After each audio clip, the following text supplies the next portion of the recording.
rưỡi.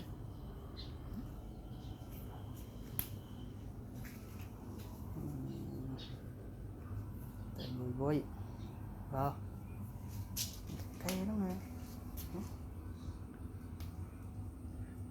cái cây đó nè.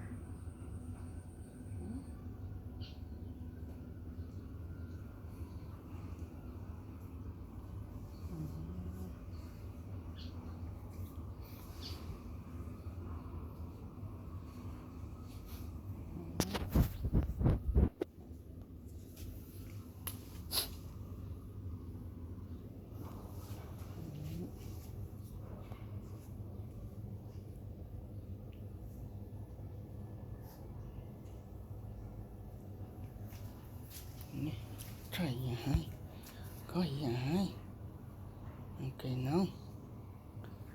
Ok. Ok mà ok.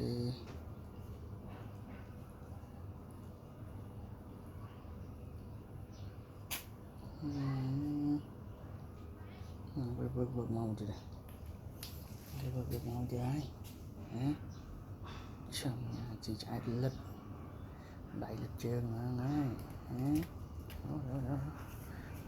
Đó. Kia là nó lơm. Từ lơm á.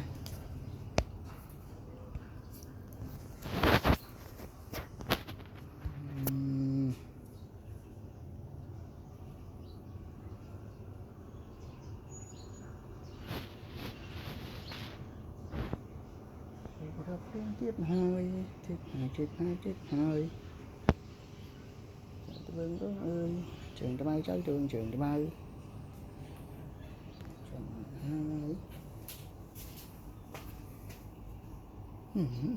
trường mốt rồi ủa chị mình làm nữa cái này nhé.